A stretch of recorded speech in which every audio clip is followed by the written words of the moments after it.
Assalamualaikum warahmatullahi wabarakatuh. Jemaah Merpati Nusantara. Ya, hari ini saya ada di kota Tegal dan saya berada di kandang seorang profesor nih, merpati. Karena ini banyak permintaan dari jamaah-jamaah semua saya untuk datang bikin konten di kandang ini. Di kandang siapa? Kandang Ko Yuyun Baron. Ya, Ko Yuyun sehat. Yang penting sehat dulu karena untuk saat sekarang kesehatan yang utama ya. Ya, benar. Ya. Saya bersama Ko Yuyun. Oh ya, selamat dulu untuk prestasinya Bimo kemarin. Terima kasih. Juara 1 di Legok Cili ya Ko ya. Waduh, istimewa.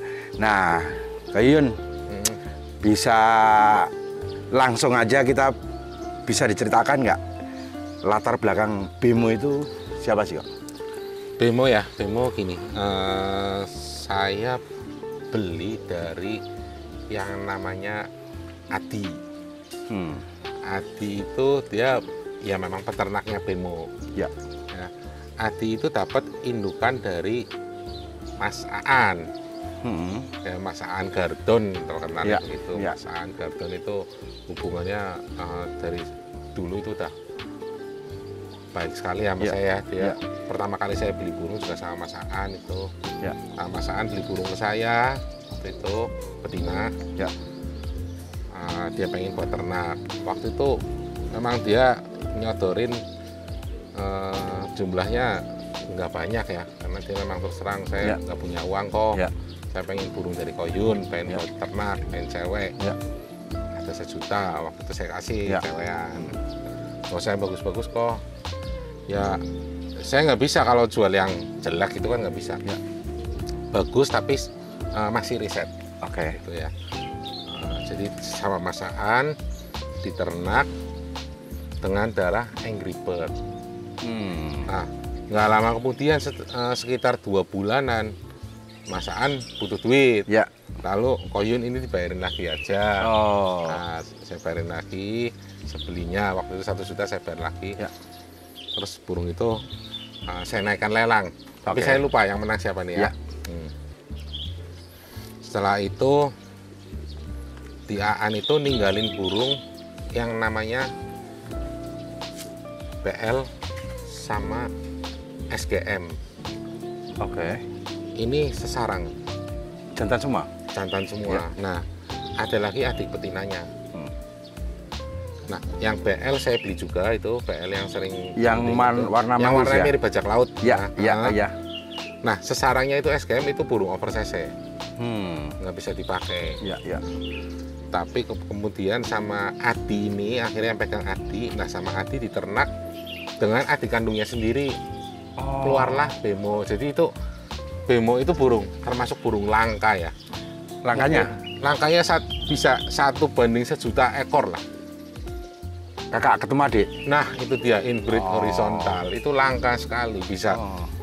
Dia nggak menderita depression ya, vitalitasnya juga tetap bagus. Itu langka sekali, makanya saya kaget juga dengan dapat burungnya gini. Saya pikir waktu itu si Bemo itu hanya sanggup main pinggiran. Saya beli dari dia, saya pakai di dia udah juara 5 kali. Ya. Cuma masih pinggiran. Saya pakai lagi untuk di B tujuan saya. Oke. Di B itu track sini, lapangan sini ada yang 500 meter tok. Ya. Nah, ternyata juara. Begitu, coba masuk padel. Ya. Ternyata masuk padel, loh, kok bisa juara? Di A. Iya. Ya. Lomba besar, NMAX bisa juara lagi. Ya. Itu loh. Wah, ini burung bukan burung sembarangan. Ya kan? Setelah kita fokuskan dia buat lomba-lomba gede gitu. Ya, nyatanya kemarin di Legok, puji Tuhan bisa juara. Siap. Iya. Oh, berarti itu latar belakangnya Bimo ya Kok ya. Nah, oke. Terus untuk ini saya itu sering kali pengen melontarkan ini pertanyaan buat Oyun nih. Oyun, masalah tim Baron itu saya lihat sangat solid dan sangat kompak dan konsisten di juara di mana aja ya.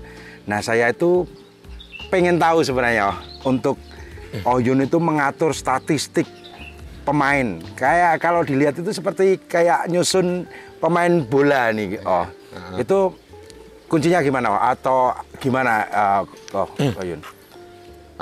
Sebenarnya gini ya. Ya. Basicnya nomor satu memang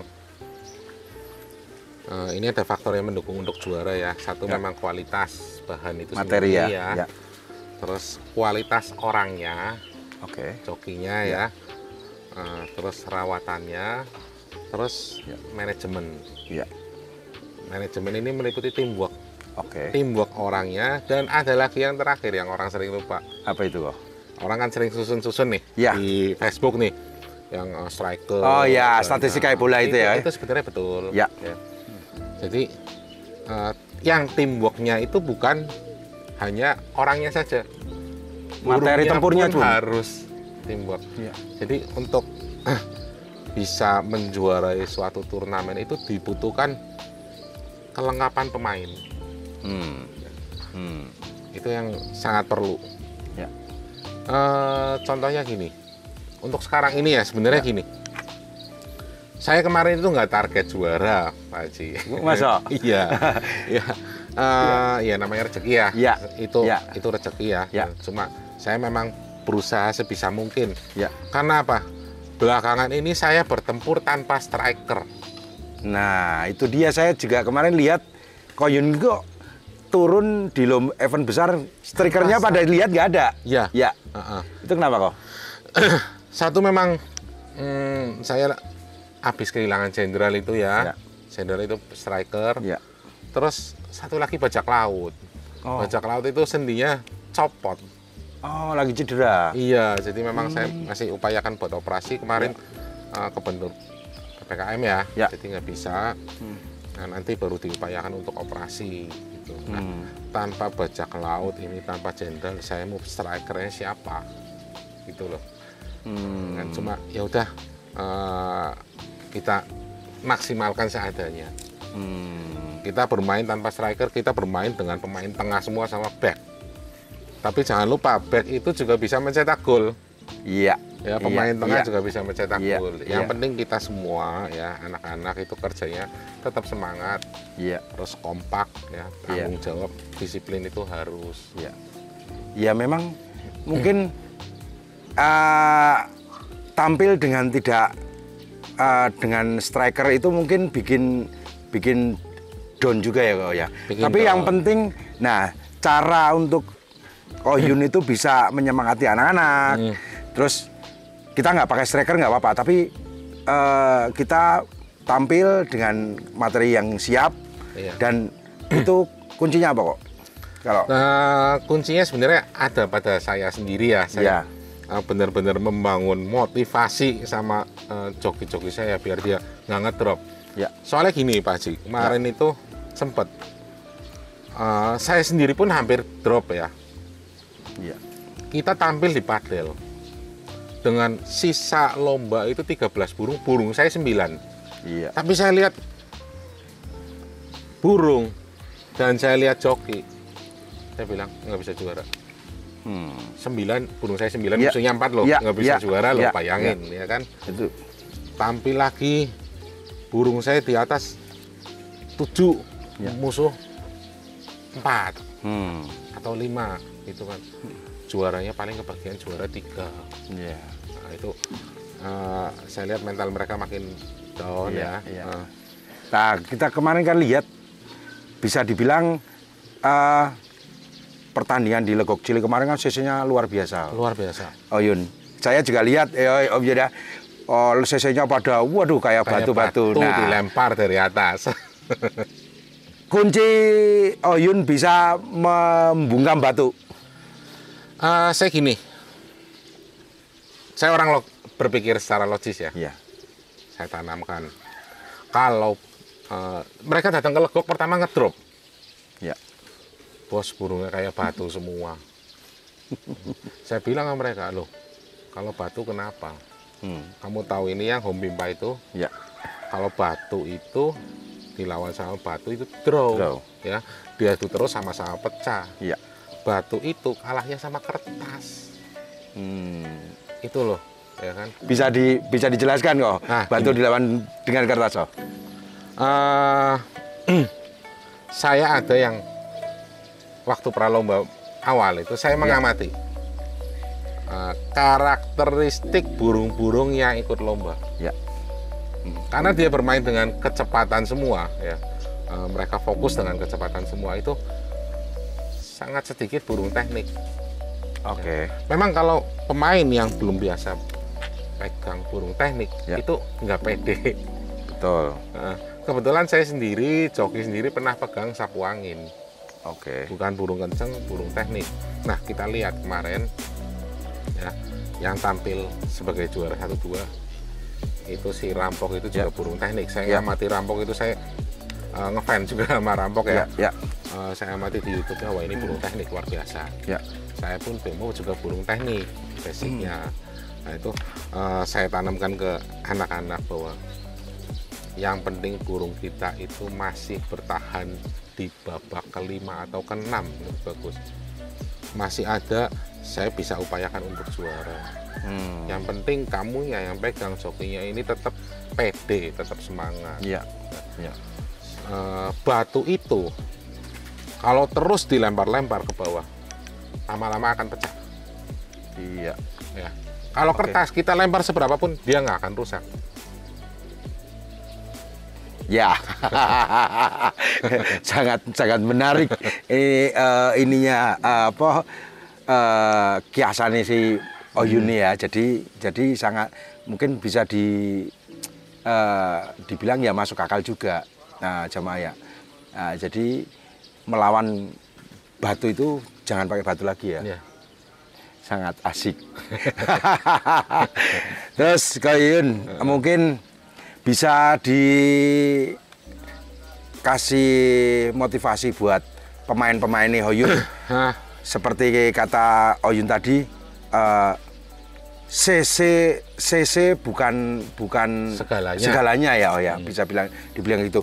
Bisa dikasih tip atau motivasi buat jamaah-jamaah nih kalau untuk mau main merpati, gimana komannya sebaiknya. Kadang kita lomba itu nyaman misalnya di pinggiran Ya. Jadi kita mau melangkah ke lapak tengah itu kadang ragu-ragu. Ya. Jadi untuk mengukur materi kita mampu nggak ya. Nah, kalau untuk Oyun mungkin bisa dikasih motivasi buat jamaah nih, gimana Om Yun? Jadi kebetulan saya ngasih motivasi itu sesuai dengan pengalaman saya pribadi ya. Oke. Bahwa saya katakan CC itu bukan segalanya. Iya. Apalagi untuk pergerakan pemikiran dari orang-orang pemula yang baru berkecimpung atau nyemplung di dunia merpati itu, mereka berpikiran bahwa burung saya harus kenceng. Iya. Untuk ikut lomba nasional itu burung saya harus super kenceng. Iya. Kalau dengan CC cukupan, nggak usah ikut, buang duit aja. Iya. Kebanyakan berpikir seperti itu. Betul. Ya kan? Betul. Sebenarnya bagi pemula yang budgetnya terbatas, nggak usah takut. Hilangkan pendapat bahwa CC adalah segalanya. Ya. Itu harus dihilangkan. Ya. Sebenarnya senjata nomor 1 adalah rawatan. Perawatan ya.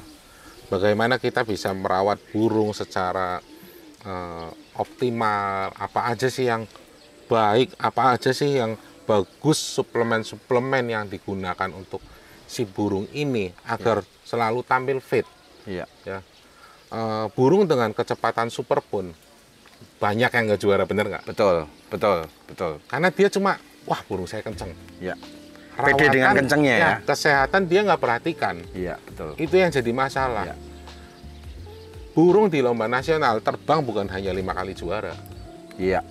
Bisa 8, 9, 9, 10 10, ya. kadang 11 ada Iya. ya. Iya. Nah itu dibutuhkan stamina yang sangat luar biasa. Betul.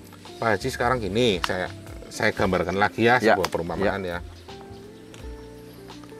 Pak Haji sekarang mukul istilahnya apa ya, samsak ya. Yang ada petunjuk Angkanya kekuatannya berapa. Betul. Ya. Dalam keadaan begini kita lagi santai, pukul samsak. Ya. Mungkin kekuatannya bisa gede. Oke. Taruhlah di petunjuknya bisa angka 100 ya. ya. Lalu kemudian habis itu coba-coba lari.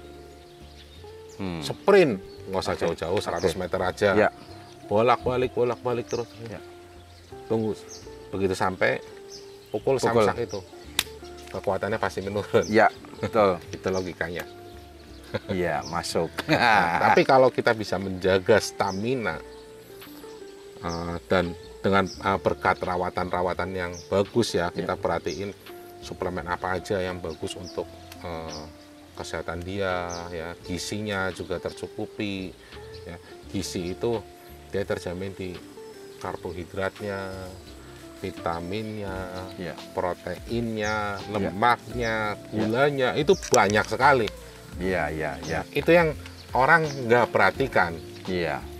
Makanya orang cuma cukup jamu ini ikutlah, ini ikutlah. Iya. Yang lain pada pakai ini ya. Iya. Ya. Keseimbangannya itu nggak dijaga ya, Pak ya? Karena orang itu cuma latah, wah si A pakai ini, Betul. saya ikut-ikut. Kita harus tahu dulu fungsinya apa. Betul. Untuk burung tersebut, gitu loh. Ya ilmunya sebenarnya cuma itu aja. Yang bisa kunci ini tim Baron itu sampai kayak gini. Jadi kuncinya itu jamaah ya. Dan satu lagi bisa kasih pesan nggak buat jamaah-jamaah yang baru mau masuk di dunia hobi ini, mau untuk lagi dia mau menyusun tim, apa memilih materi, langkah-langkah dari awal apa menurut Yun? Kalau yang benar-benar pemula ya, saya sarankan walaupun duitnya banyak, ya usahakan jangan pemborosan ya. Kita beli burung seperlunya aja nih, yang ya asal juara pinggiran itu buat latihan aja kok. Apalagi kalau memang yang punya itu pengen geber sendiri. Tujuannya untuk apa tuh? Ya tujuannya biar adaptasi. Ini bisa naik motor nggak? Bisa kok. Motornya apa? Sampai yang paling gede? Matic, NMAX. Harley bisa nggak? Bisa. Bisa. Sekarang bisa naik Harley. Ya kan? Waktu kecil apa bisa langsung naik Harley? Oh ya, jadi buat bertahap ya kok ya. Sepeda dulu. Iya. Habis sepeda kita pakai motor zaman dulu itu Supra ya. Iya. Oh, jadi jangan pemborosan ya kok ya. Jangan pemborosan. Tetap bertahap. Bertahap ya kok. Semua perlu proses. Jadi, bayi pun sampai sekarang bisa lari, dia dulunya merangkak. Ya. Terus apa lagi kok? Untuk pemilihan materi, terus misalnya kita mau pakai joki apa gimana kok? Untuk yang udah semi pro ya, yang tadi saya bicara tentang pemula. Ya. Untuk yang udah tahap di menengah lah ya, semi pro itu ya. Perhatikan kualitas SDM dari para joki. Ya. Nah, kita nggak bisa melepas mereka semua tanpa bimbingan. Itu akan berantakan, nanti akan timbul konflik. Perlu satu orang yang benar-benar berperan, bisa menjadi leader dari mereka semua. Itu ya. Terus memang didikan nomor satu disiplin, tanggung jawab. Itu yang paling besar. Untuk skill itu bisa berjalan ya. Kalau memang yang nggak tahu skillnya kayak apa ya silakan suruh banyak-banyak nonton YouTube. Kan? Untuk melatih ya kok ya. Saya juga banyak bikin vlog-vlog yang tips-tips yang berguna untuk pemula-pemula gitu. Iya. Terus untuk yang pro? Untuk yang pro ya. Yang pro ya nggak bisa diajarin sih, mereka udah. Kenapa mereka dibilang pro? Karena mereka sudah mengalami tahap dari nol, intermediate sampai ke profesional. Ya mungkin kalau pengen jadi seperti Yun dan seperti tim Baron. Ya, kita contoh gini ya. Tim Kenwood. Ya. Mas Junet saya tahu dari dia awal. Dia lomba di Tegal itu naik motor bawa burung. Subuh dia berangkat, itu perjuangan yang sangat luar biasa.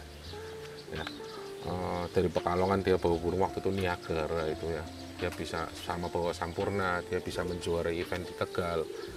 itu luar biasa ya. Saya lihat semangatnya luar biasa.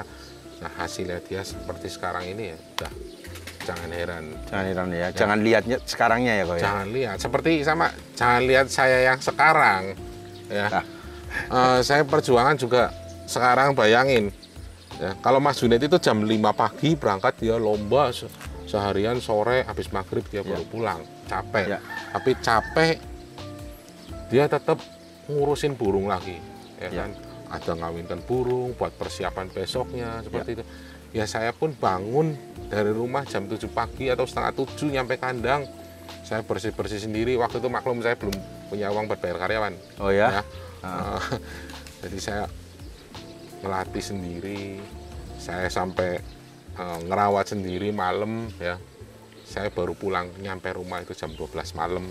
Ya, bayangin dari jam setengah 7 pagi. Itu kalau sampean tanya ke Mas Junet ya sama kayak gitu. Jadi saya garis bawahi kok, berarti kerja keras, usaha yang maksimal, insya Allah nanti akan mendapatkan hasil yang baik gitu ya kok ya? Betul. Kalau sekarang malah lebih mudah. Gimana kok? Kalau dulu ya, yang mau mendidik Mas Junet itu siapa? Yang mau mendidik saya itu siapa? Semuanya karena kecintaan kita ya sama merpati ya. Jadi kita istilahnya digembleng dari tiap pertempuran gitu, jadi hingga menjadi posisi seperti sekarang ini. Terutama tentang beternak ya. Saya juga bisa produksi untuk di keturunan saya, bisa menghasilkan juara. Mas Junet dengan Kenwood-nya dia juga bisa menghasilkan juara. Dia dulu memakai terah Sarinande dari Queen ya. Untuk sekarang dia benar-benar saya setelah Mas Junet itu pegang Kenwood pertama kali, saya tanya burung yang lain kemana semua? Out semua. Alasannya harus ganti dengan tipe seperti ini karena kita main kolong pendek. Jadi dia bongkar pasang semua. Bongkar pasang ya. Jadi dari zaman ke zaman ya. Itu keahlian seorang peternak yang memang ditempa dari pertarungan itu. Zaman sekarang sudah bisa dimudahkan dengan media-media segala macam kan. Kita lebih mudah, ada informasi yang banyak ya. Dengerin aja, tapi jangan cuma dengerin. Praktekin. Ya. Kita menciptakan sesuatu, kita berkreasi tentang sesuatu itu, ya kita harus mencoba. Kalau dewasa ini yang fatal sebenarnya ya di dunia hobi merpati kolong kita ini, yang fatal ini kebanyakan mulai berorientasi ke money, uang. Kan? Untuk pertama kali itu hal yang sangat merusak ya. Dengan proses kita mau menjalani proses yang sesuai, yang baik sampai ke tingkat keberhasilan yang sesuai, itu materi akan mengikuti pasti.